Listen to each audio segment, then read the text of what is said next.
नाम बड़े दर्शन छोटे, नाम बड़े दर्शन छोटे, नाम बड़े दर्शन छोटे। इतने बड़े बड़े वकील, इतने महंगे महंगे वकील, और अनिल सिंह जी के सामने, अनिल सिंह जी के सामने, वही अनिल सिंह जी जो एनसीबी के हैं, उनके सामने छोटे पड़ गए। आखिरकार 6 घंटे का जीरा चला, 6 घंटे का बहस चला, 6 घंटे का काफ़ी सारी बातें हुई, लेकिन रिजल्ट यही आया कि 20 तारीख तक चक्की पीसिंग चक्की पीसिंग चक्की पीसिंग चक्की पीसिंग करते रहेंगे और जमानत नहीं मिला। इसीलिए मैंने कहा नाम बड़े दर्शन छोटे। लेकिन एक चीज़ खूबी निकल गई कि शाहरुख खान के बेटे में एक और खूबी बाहर निकल गई है, देश की जनता जनार्दन के सामने रख दिया है। और वो भी एनसीबी ने जज साहब के सामने कह दिया कि ये तो बहुत टैलेंटेड है, बहुत टैलेंटेड है। एनसीबी ने तो बड़ा अच्छी बड़ाई कर दिया कि क्या खूबी है लड़के में। खूबी ये है कि आर्यन खान विदेश में भी माल है क्या, माल है क्या, माल है क्या कर रहे थे। जाहिर सी बात है कि एनसीबी के पास आर्यन खान के सेलफोन है, मोबाइल है, और उस पर लगातार रिसर्च एनसीबी किए जा रही है, रिसर्च किए जा रही है, रिसर्च किए जा रही है। और मैंने शुरुआत में कहा कि नाम बड़े दर्शन छोटे। नाम बड़े दर्शन छोटे मैं क्यों कहा और क्यों कह रहा हूँ?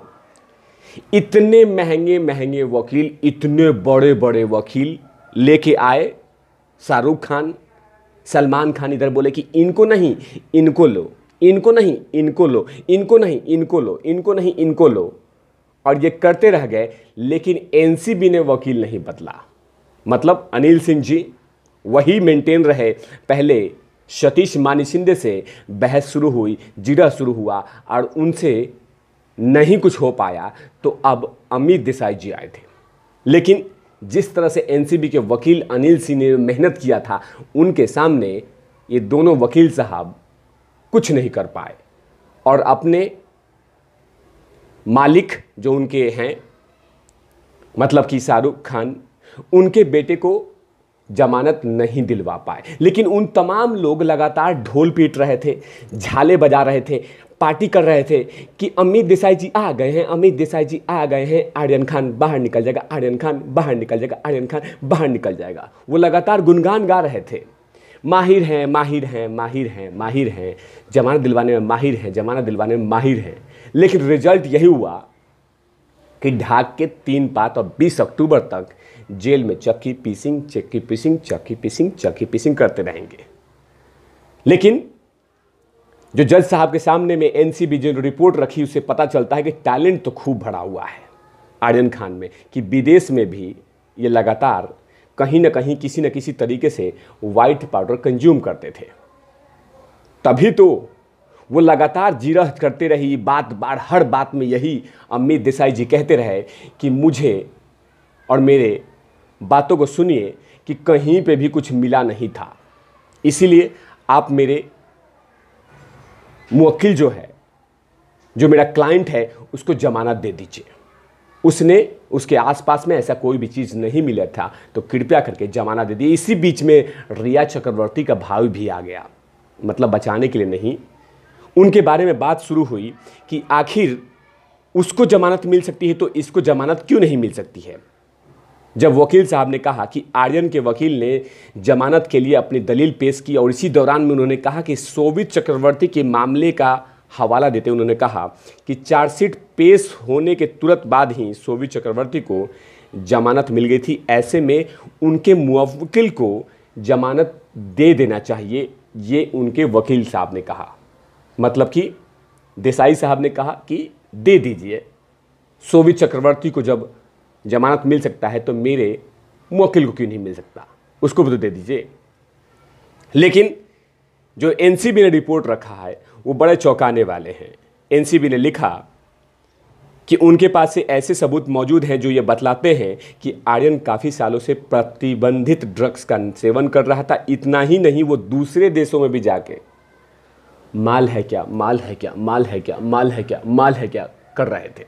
सोचिए, आर्यन के सपोर्ट में लगातार उनके वकील साहब ऐसी बातें कहते रहे कि हाँ इनको सज़ा मिल चुकी है, अब इसको अफसोस हो रहा है, लेकिन एनसीबी ने जो दलील दिया कि अगर ये बाहर रहता है तो इसे हमें प्रॉब्लम हो सकता है। और आपको पता है जज साहब, मतलब कि अनिल सिंह जी ने कहा एनसीबी के वकील साहब ने कि आपको पता है सर कि ये एनसीबी की टीम, समीर वानखेड़े की टीम इतनी संघर्ष करती है, इतनी जान पे बाजी लगा के उसके बाद उन तमाम ड्रग्स पैडलर को पकड़ती है, आप उनको न्याय दे रहे हैं। मत दीजिए जज साहब, मत दीजिए जज साहब, मत दीजिए जज साहब। ये लगातार इस तरह की बातें अनिल सिंह जी जज साहब के पटल के सामने रखते रहे और एक ही बात देसाई साहब बोलते रहे कि मेरा क्लाइंट जो मुवक्किल है वो निर्दोष है, उसके पास से कुछ भी नहीं पाया गया है।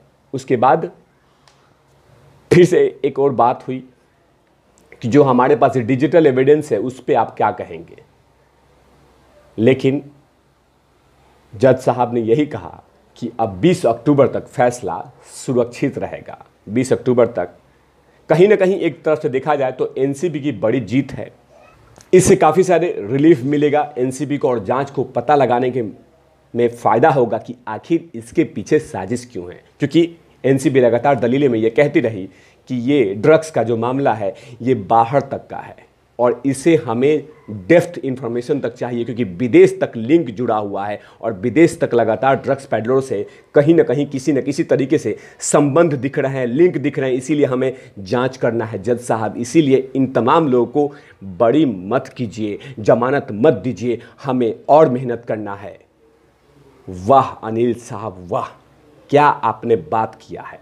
और ऐसी बात कर दी कि उसके बाद जज साहब को भी लगा कि नहीं, बिल्कुल इस पे सोच विचार करना चाहिए और इन तथ्यों पे देखना चाहिए। क्योंकि जिस तरह से लगातार होमवर्क करके अनिल सिंह जी आए हैं और लगातार बातें रख रहे हैं, वो कहीं ना कहीं दोनों वकील साहब को लग गया होगा कि एनसीबी ने ज़बरदस्त तरीके से अपने पॉइंट को रख रही है और लगातार पेपर वर्क कर रखी है, जिससे काफ़ी दिक्कतें का सामना करना पड़ रहा है शाहरुख खान के पूरा परिवार को। लेकिन आज का भी लोग लगा रखे थे, काफ़ी लोग कलुकार टेंट डाल के बैठे हुए हैं, लगातार टुकुर टुकुर देख रहे हैं कि कब जज साहब हथौड़ी मार के ये कह दे कि लो भाई आर्यन जी अब को जमानत मंजूर हो गया है, आज चलिए अब इनको लेके जाइए। लेकिन ऐसा नहीं हुआ।